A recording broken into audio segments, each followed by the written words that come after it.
अब बचे हैं केवल 2 महीने, दिसंबर जनवरी की। फरवरी में तो एग्जाम स्टार्ट हो जाएंगे, तो वो टाइम तो पता ही नहीं लगता कब निकल गया। इस 2 महीने में आप कैसे अपनी तैयारी को यहाँ से यहाँ पहुंचाओगे? क्या लास्ट टाइम पे आपको करना है? क्या लास्ट टाइम पे आपको अवॉइड करना है? क्या लास्ट टाइम पे आप लोगों को स्ट्रेटजी बनानी है? क्या टाइम टेबल फॉलो करना है? आज इस वीडियो में हम उस बारे में पूरी बात करने वाले हैं। हेलो, नमस्कार, सत श्री अकाल, राधे राधे। मैं गुरांगी पुरोहित आप सभी का एक बार फिर से स्वागत करती हूँ एक और वीडियो में। और आज की वीडियो बहुत ही ज्यादा महत्वपूर्ण होने वाली है। उम्मीद है आप इस वीडियो को स्टार्टिंग से लास्ट तक देखोगे, और डेफिनेटली अगर आप ऐसा करते हो ना, तो आप यहाँ से एक बहुत ही इंपॉर्टेंट इंफॉर्मेशन लेके जाओगे कि एग्जाम में कैसे, किस स्ट्रेटजी के साथ आपको अपनी पढ़ाई करनी है।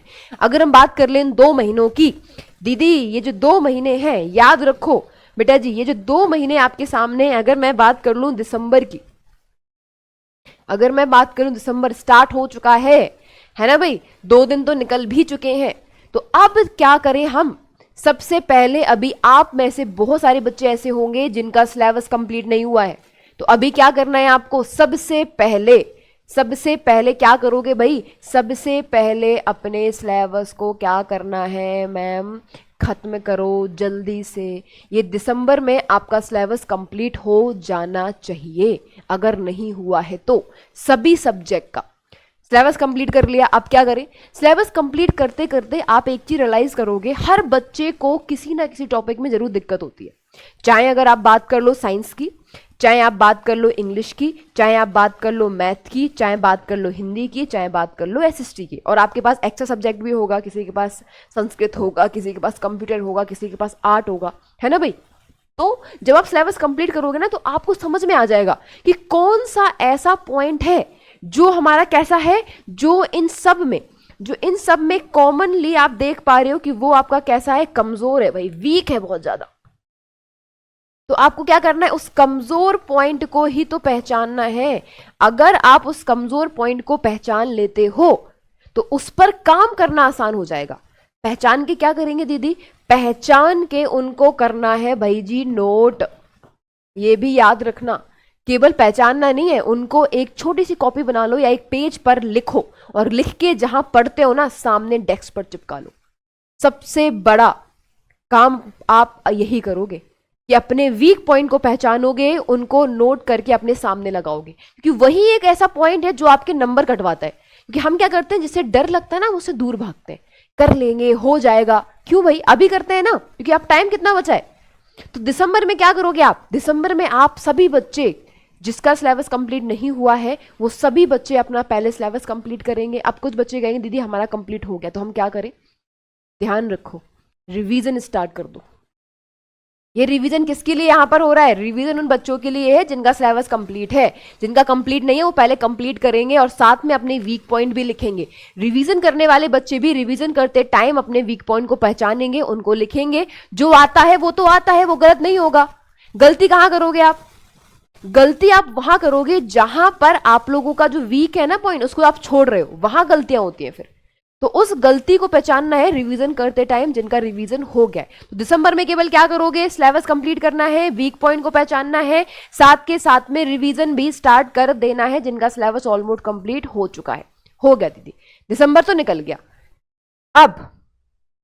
अब तो आ गया है जनवरी, और इस जनवरी को याद रखना, इसको आप कहते हो क्या? इसको कहते हो heat period, most important time आपके एग्जाम के लिए। जो जनवरी वाला टाइम है ना, वो ऐसा टाइम है, जिस बच्चे ने इस जनवरी को अच्छे से यूटिलाइज कर लिया, जिस बच्चे ने जनवरी में अच्छे से पढ़ाई कर ली, समझ लो उसने अपने एग्जाम में, अगर उसके मार्क्स 60 थे ना, तो वो 80 पर लेके चला जाएगा।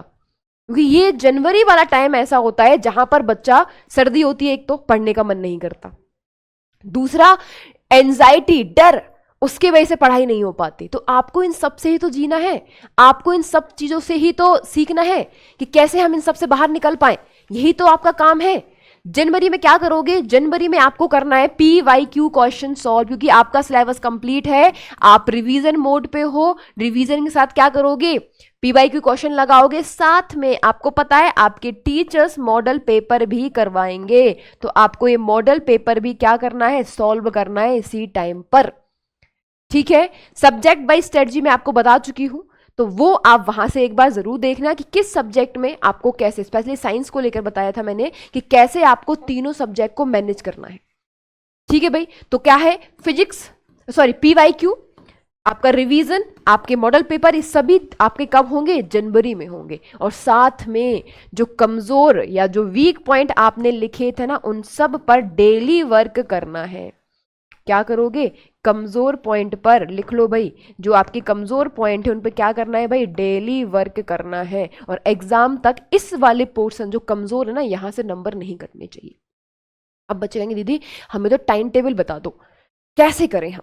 तो आपको केवल इतनी चीजें याद रखनी है, आपके पास जितने सब्जेक्ट हैं, एक बार आप देख लो साइंस, ठीक है, आप देख लो मैथ्स, आप देख लो इंग्लिश, आप देख लो हिंदी, आप देख लो एसएसटी। अब बात करते हैं, समझ लो हमने एग्जाम्पल के ले लिया, मैं अपना ही ले लूं, जैसे मेरा मैथ वीक था, ठीक है, मेरा क्या था, मेरा मैथ कमजोर था।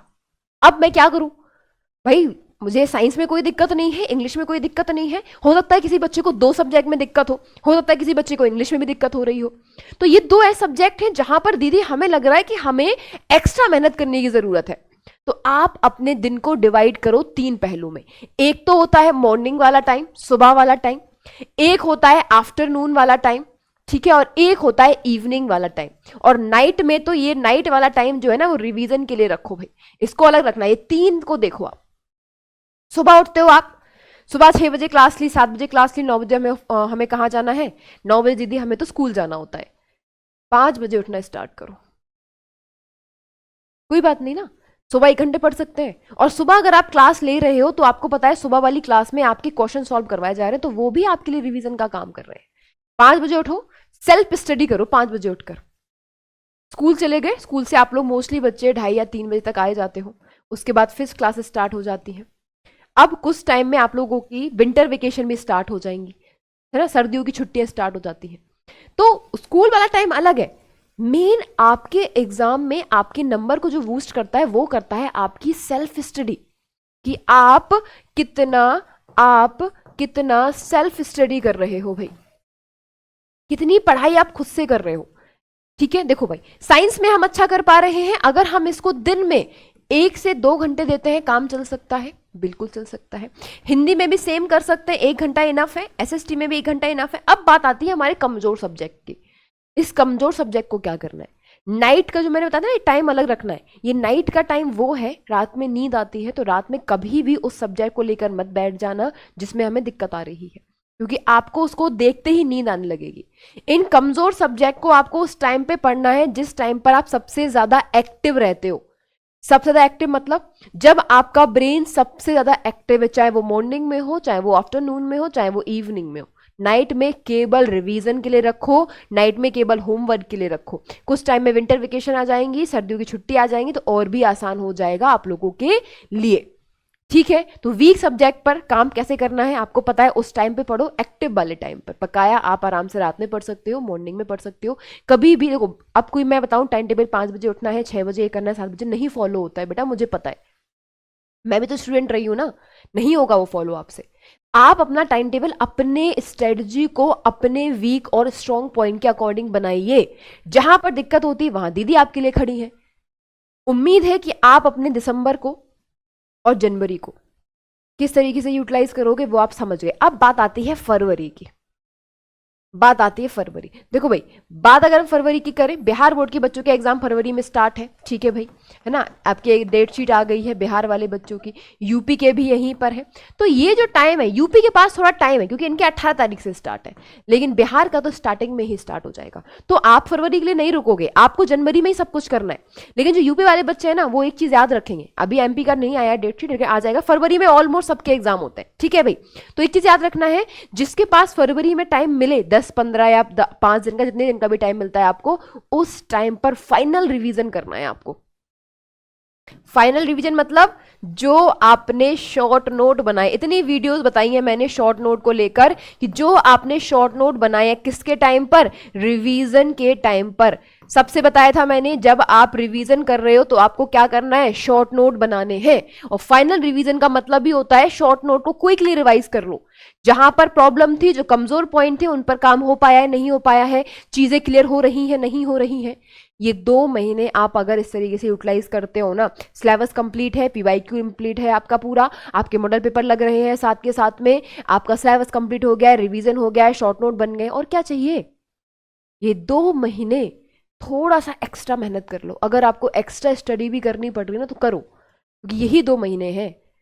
फरवरी में तो केवल एग्जाम के लिए, जो एग्जाम से 18 को आपका हिंदी का पेपर है, तो वही पढ़ पाओगे फिर कि उसका पढ़ लेते हैं, एग्जाम आ रहा है, तो वो फरवरी को केवल फाइनल रिवीजन के लिए रखो। ये 2 महीने लग जाओ, जुट जाओ।